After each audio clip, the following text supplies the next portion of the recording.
Hello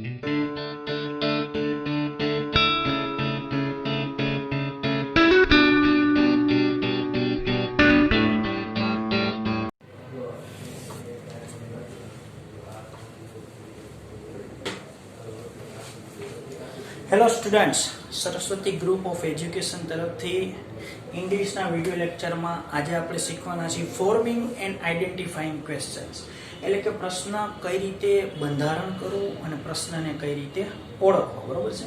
આ આપણને section ડીમાં આવો પ્રશ્ન પૂછાય છે અને તે પ્રશ્ન એક વાક્ય હોય, તેની નીચે 4 વિકલ્પ હોય, વાક્યની નીચે લીટી કરેલી હોય અને જે લીટી કરેલ શબ્દ હોય ને તે જવાબમાં આવે ને એક્ઝેક્ટલી તે પ્રશ્ન છે તે આપણે ગોતવાનું હોય છે. તો ગોતવાની વાત જ્યારે આવે ત્યારે આપણે તે પ્રેક્ટિસ કરવી પડે કે બધા જે પ્રશ્નો છે તે પ્રશ્ન બને કેમ. એટલે આજના વિડીયો લેક્ચરમાં આપણે તે ડેમો આપવાના છીએ કે પ્રશ્ન કઈ રીતે બને. બરોબર. એક વખત તમે પ્રશ્ન બનાવતા શીખી જશો તો પ્રશ્ન ઓળખતા પણ આવડી જશે. તો અહીંયા તમે જોશો કે અહીંયા એક વાક્ય લખેલું છે, એના ભાગ પડેલા છે. ઉપર આમ 1 2 3 4 5 અહીંયા પણ લખેલું છે 1 2 3 4 5. અહીંયા નીચે એટલા માટે લખેલું છે કારણ કે ઉપર અહીંયા સ્પેસ જોઈ છે આના પ્રશ્ન આપણે સમાવવા માટે. બરોબર છે. તો પહેલું વાક્ય છે કે Rohan plays cricket in the garden every Sunday. Rohan છે તે દર રવિવારે બગીચામાં ક્રિકેટ રમે છે. કયો કાળ છે? પ્લેઝ એટલે સાદો વર્તમાન કાળ. બરોબર છે. હવે આપણે આના એક એક શબ્દ જો જવાબમાં જોતા હોય તો સામે પ્રશ્ન કઈ રીતે મૂકવો તે અત્યારે આપણે શીખવાના છીએ. તેનો આજે ડેમો છે. બરોબર. તો આપણે અહીંયા જે ક્રમ આપેલો છે ને તે ક્રમ અહીંયા આપણે વાક્યને પણ તે જ આપશું 1 2 3 4 ને 5. મારે આ રોહન શબ્દ જવાબમાં જોઈએ છે તો આપણે કઈ રીતે પ્રશ્ન બનાવશું? સાદો વર્તમાન કાળ છે એટલે તો કે જ્યારે વુ થી બનશે. બરોબર. જો અહીંયા વુ થી બનશે ને એટલે પછી સહાયકારક ક્રિયાપદ છે તે બહાર કાઢવાની જરૂર નથી, સીધું જ આવશે. મારે એમ પૂછવું છે કે બગીચામાં કોણ રમે છે, કોણ ક્રિકેટ રમે છે. બરોબર. તો હું વુ થી પૂછીશ ને તો આવશે. તો રોહન શબ્દ નીકળી જાય. અહીંયા શું આવે? Who plays cricket in the garden every Sunday.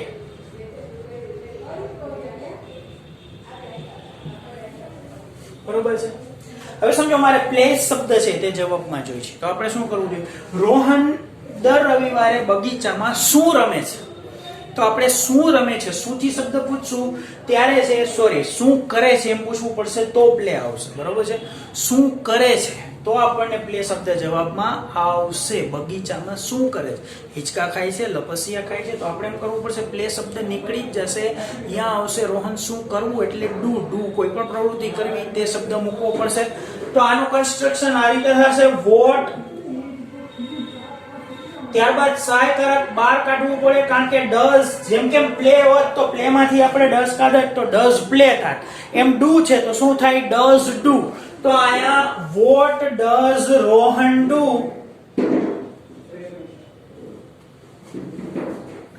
In the garden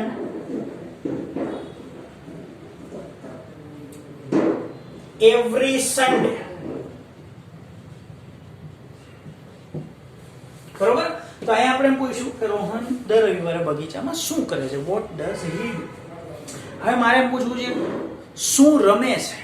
તો શું રમે છે તો આપણે એમ કહેવાનું કે વોટ અથવા તો વિચ ગેમ થી પણ પ્રશ્ન બનાવી શકીએ. તો આપણે કાં તો વોટ અથવા તો વિચ ગેમ બે ઓલ્ટરનેટિવ લખીએ છીએ. તો અહીંયા ત્રીજું વોટ પછી ડઝ. હવે અહીંયા આપણે ઓલ્ટરનેટિવ લખવાની વાત થઈ ગઈ એટલે વિચ ગેમ પણ હું લખી જ નાખું છું.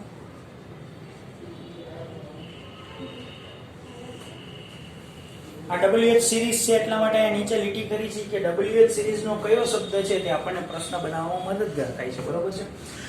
તો વોટ અથવા તો which game does Rohan play in the garden every Sunday. અહીંયા ડઝ.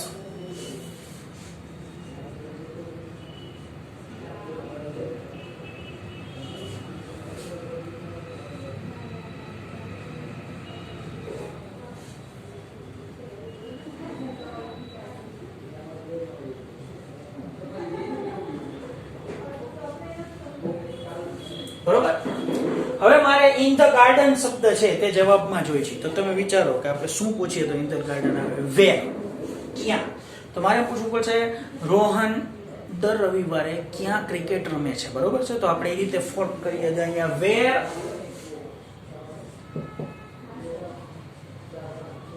ડઝ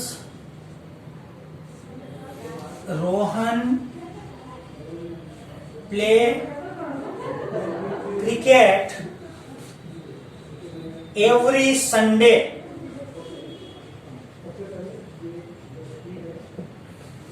તો where does Rohan play cricket every Sunday, બરાબર છે. હવે સમજો કે આપણે આ જવાબમાં જોઈએ છીએ એવરી સન્ડે. તો એવરી સન્ડે એટલે દર રવિવારે. તો આપણે પૂછવું પડે કે ક્યારે રમે છે, ક્યારે રોહન બગીચામાં ક્રિકેટ રમે છે. તો ક્યારે એટલે શું થાય, વેન. તો અહીંયા આપણે વેન થી પ્રશ્ન બનાવીએ.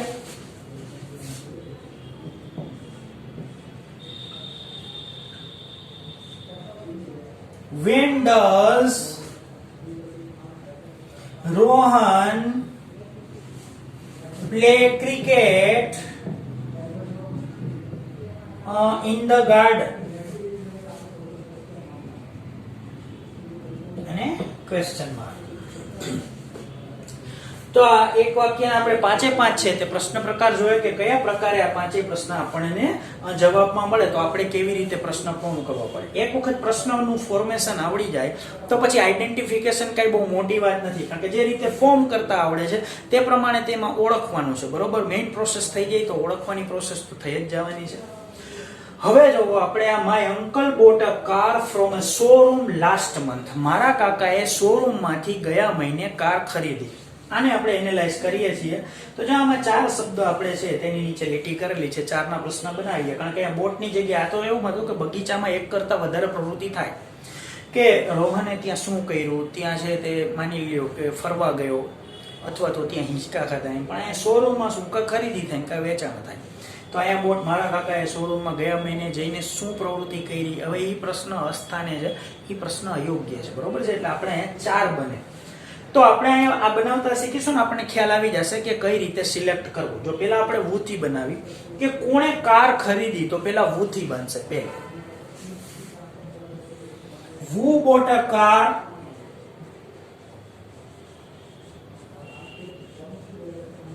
ફ્રોમ અ શોરૂમ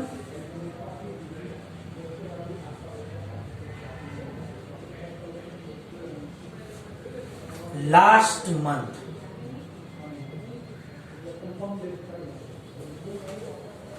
પ્રશ્નાર્થ. બીજું બોટ તો લેવાનું નથી, સીધું કાર આવશે. હવે આપણે એમ પૂછવું છે મારા કાકાએ શોરૂમ માંથી શું ખરીદી. તો હવે આપણે જ્યારે શું થી પ્રશ્ન પૂછશું ત્યારે સહાયકારક ક્રિયાપદ છે તે ડેફિનેટલી બહાર આવશે. તો સહાયકારક ક્રિયાપદને બહાર કઈ રીતે લેવાનું, તો કે ડીડ વત્તા મૂળરૂપ થશે. તો આપણે કોઈ વોટ ડીડ એમ લખવું પડશે. જો અહીંયા વોટ ડીડ my uncle, પછી buy by, what did my uncle buy, તો કાર જવાબમાં આવશે. અને from a showroom last month, આ ત્રીજાની લીટી છે અહીં સુધી છે, બરોબર છે. from a showroom last month. ત્યાર પછી જોઈએ ત્રીજો શબ્દ, તો ફ્રોમ એ શોર. તો આપણે એમ ન લખી શકીએ વિચ રૂમ, બરોબર છે, અથવા તો ફ્રોમ વિચ રૂમ. આપણે લખવાનું ફ્રોમ વેર. જો આપણે વેર એટલે ક્યાં, અને આપણે ક્યાંથી જોઈએ, ક્યાંથી. તો આપણે લખવાનું ફ્રોમ વેર. એ રીતે શબ્દ શરૂ થશે, બરોબર છે.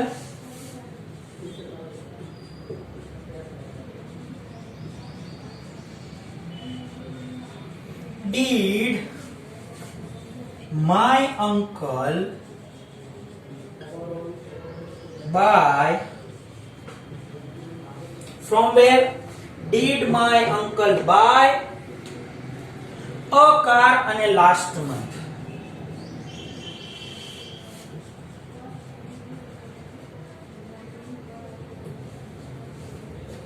હવે આપણે લાસ્ટ મંથ જવાબમાં જોઈશું. તો આપણે શું લખશું, ક્યારે. ક્યારે મારા કાકાએ કાર ખરીદી, તો એમાં આવશે વેન, બરોબર. તો તે વેન થી બનશે. ચાલો વેન થી વાક્ય બનાવીએ. ચતુર્થમ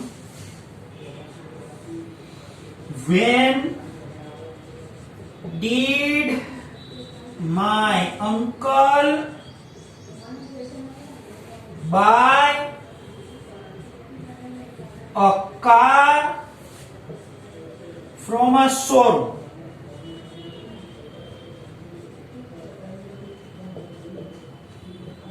અહીંયા પ્રશ્નાચિહ્ન છે તે કરવા ફરજિયાત છે, બરોબર છે. આપણે જનરલી કન્સ્ટ્રક્શનમાં ધ્યાન રાખીએ છીએ એટલે છેલ્લે સીધું ફૂલ સ્ટોપ થઈ જાય છે, પણ એ કોઈ એનો એક્સક્યુઝ નથી. પ્રશ્નાચિહ્ન ફરજિયાત છે અને તે કરવાના જ છે, બરોબર છે. Ajay is singing a song in the party at this time. એટલે સૌથી પહેલા અજય is singing, આપણે એમ કહીએ પાર્ટીમાં તે શું કરી રહ્યો છે અત્યારે, એમ પૂછી શકાય. is singing a song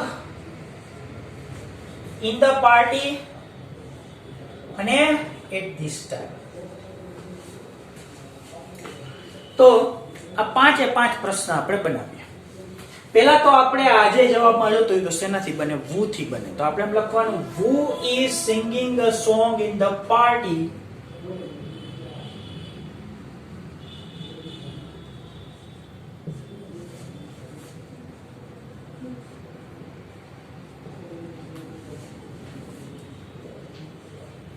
at this time.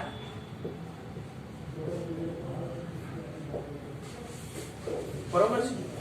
હવે મારે is singing જવાબમાં જોઈશે, તો આપણે શું કરશું? આપણે કહું અજય અત્યારે પાર્ટીમાં શું કરી રહ્યો છે, બરોબર.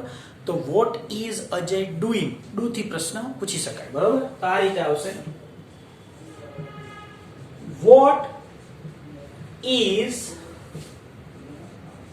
અજય doing. હવે જો સિંગિંગ આવશે તો સોંગ એ નીકળી જશે, બરોબર છે. એટલે આ નીકળશે એટલે આ મારે કાઢવું જ પડશે. ટેકનિકલ વાત છે, બરોબર છે. આપણે સમજાવવા માટે ભલે આમાં એકડો બગડો તગડો કર્યા, પણ તમે શું કરી રહ્યો હતો ગીત એમ કઈ થોડું આવે. તો મારે સોંગ ટેકનિકલી દૂર કરવું જ પડશે, એમાં સોંગ નહીં આવે, બરોબર છે. Doing in the party at this time.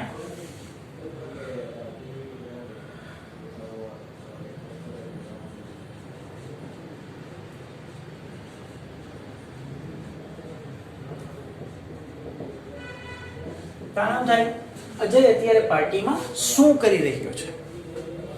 હવે સોંગ ગાયું છે તો હવે એમ પૂછી શકાય અજય પાર્ટીમાં શું ગાઈ રહ્યો છે? કાવ્ય ગાઈ રહ્યો છે, ભજન ગાઈ રહ્યો છે, ગીત ગાઈ રહ્યો છે, બરોબર છે. તો એમાં વેરિએશન છે, એટલા માટે શું માં ખાલી વોટ આવે ને ત્યારે સોંગ જ નીકળે, બરોબર છે. તો અહીંયા ત્રીજું આમ થાય વોટ. હવે ઇઝ ને આગળ લઈ જવાનું. Is Ajay singing in the party at this time.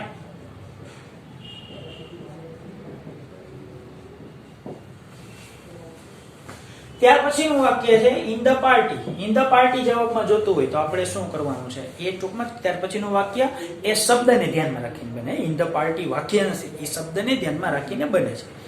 તો આપણે કહ્યું છે અજય અત્યારે ક્યાં ગીત ગાઈ રહ્યો છે? વેર. તો આપણો પ્રશ્ન બને where is Ajay singing a song.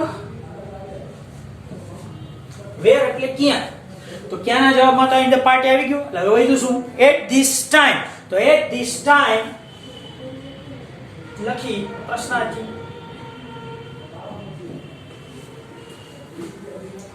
હવે એટ ધીસ ટાઈમ એટલે અત્યારે ગાઈ રહ્યો છે. તો આપણે અત્યારે એને જવાબમાં લેવું હોય તો આપણે શું કરવું પડે? ક્યારે?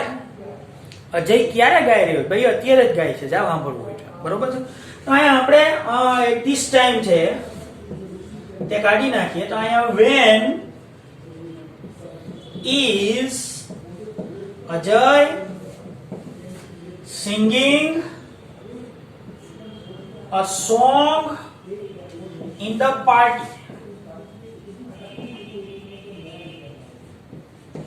ટૂંકમાં જે શબ્દ આપણે જવાબમાં જોઈએ છીએ એટલે કે જે શબ્દ ઉપરથી પ્રશ્ન બને છે તે શબ્દ પ્રશ્નમાં મોટે ભાગે ઇન્ક્લુડ કરવામાં નથી આવતો, તમે જોઈ લો, બરોબર છે. અને આ ઉપરાંત છે તે પ્રત્યેક સહાયકારક ક્રિયાપદને કર્તાની આગળ લઈ જવામાં આવે છે. અહીંયા પણ સહાયકારક ક્રિયાપદને કર્તાની આગળ લઈ જવામાં આવે છે, જેમ કે ડઝ હતું. અહીંયા પણ આગળ લઈ ગયા ડીડ હતું, બરોબર છે. અમુક એક પ્રશ્ન છે તેનું ફોર્મેશન છે કે ડાયરેક્ટ પ્રશ્નસૂચક શબ્દ પછી મુખ્ય ક્રિયાપદ મૂકી શકાય છે, તો એ આપણે સાદા વર્તમાનકાળ અને સાદા ભૂતકાળના ઉદાહરણ તરીકે આપણે જોઈએ, બરોબર છે.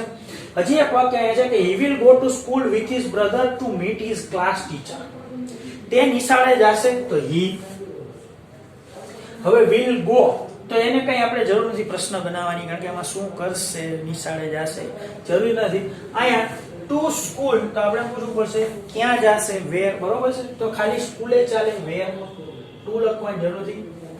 પછી with his brother તો એમ પૂછી શકીએ કોની સાથે જશે, અને to meet his class teacher તો આપણે આ એક પ્રશ્ન બનાવી કે શા માટે જશે, શા માટે જશે ક્લાસ ટીચરને મળવા જશે. તો આ ચાર પ્રશ્ન આની ઉપરથી બનશે. આ પહેલું, આ બીજું સ્કૂલ, આ બનશે ત્રીજું, અને આ થશે ચોથું. તો સૌથી પહેલા he will go તો આપણે પૂછવું છે he ને જવાબમાં લેવો તો who will go. તો અહીંયા પહેલો જવાબ આ રીતે છે, એટલે કે પ્રશ્નના રૂપમાં who will go to school with his brother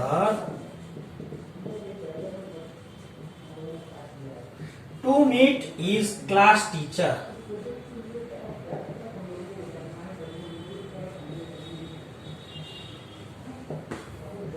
પ્રશ્ન છે,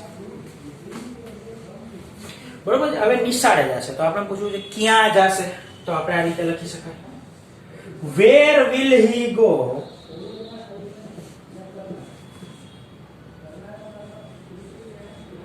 with his brother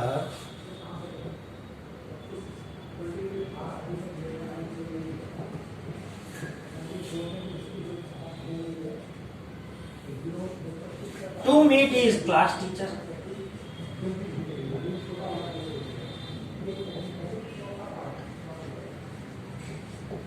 હવે તેના ભાઈની સાથે જશે તો આપણે કેવું છે કોની સાથે જશે, તો આપણે અહીં શું લખવાનું with whom, બરોબર. આ શબ્દ આપણને ખબર હોવી જોઈએ કે કયા પ્રશ્નથી કયો જવાબ સામે કન્વે થાય છે. તો અહીંયા with whom,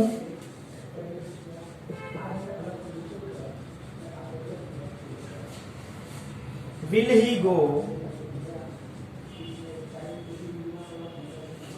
પછી to school to meet his class teacher.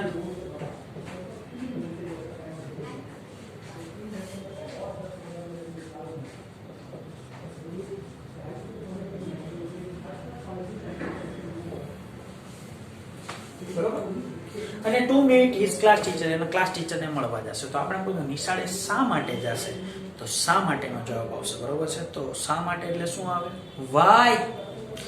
તો અહીંયા આપણે ચોથો પ્રશ્ન આ રીતે બનશે why will he go to school with his brother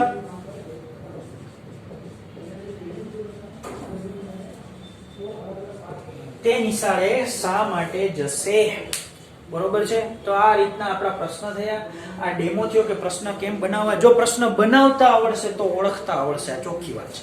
સીધે સીધા ઓળખવા થોડાક અઘરા છે, કારણ કે તેમાં આપણને ક્યારેક એક હરખા જેવા લાગતા હોય ને એટલે આપણાથી ભૂલ થઈ જાય છે. સહાયકારક ક્રિયાપદ આગળ લીધેલું ન હોય એવા પ્રશ્નો હોય, તેમાં આપણે ટીક કરી નાખી છીએ. તો પ્રશ્નનું બંધારણ પહેલા તો ખબર હોવી જોઈએ. હવે જો આપણે આનું હોમવર્ક શું છે ખબર છે, આવા 4 વાક્ય તમારે ગોતવાના છે અને એના આટલા બધા પ્રશ્ન છે એ તમારે બનાવવાના છે. જો એ ક્યાંય તૈયાર મટીરિયલમાં નથી હો, બરોબર છે. તે તમારે બનાવવાના છે 4 વાક્ય અને પછી તમારે સેન્ડ કરવાના છે, બરોબર. આપણે WhatsApp ઉપર જે તમે હોમવર્ક મોકલો છો ને અને આ ફરજિયાત પ્રેક્ટિસ કરવાની જ છે. હજી પણ આનો ડેમો આવશે, તેમાં હાઉ મેની વાળા વાક્ય, હાઉ મચ વાળા વાક્ય, પછી આપણે વૂઝ કાર, વૂઝ પેન્સિલ જેવા વાક્યો એમાં બનાવતા શીખવાડવામાં આવશે, બરોબર છે. તો આપણે ત્યારે તે વિડીયો આવશે. હજી પણ એક પાર્ટ, અહીંયા પાર્ટ 1 છે, ક્વેશ્ચન્સ 1 એટલે બીજો ભાગ આવશે, બરોબર છે.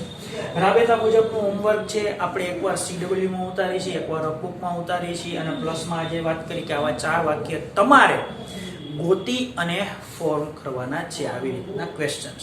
તો આટલે સુધી રાખીએ. બીજા પાઠ એટલે કે હવે પછીના લેસનમાં આપણે પાર્ટ 2 શીખવાના છીએ, બરોબર છે. વિડીયો લેસન અથવા તો વિડીયો લેક્ચર જેને કહીએ છીએ તેમાં, અને તેમાં આપણે મળશું ફરી પાછા. ત્યાં સુધી અસ્તુ.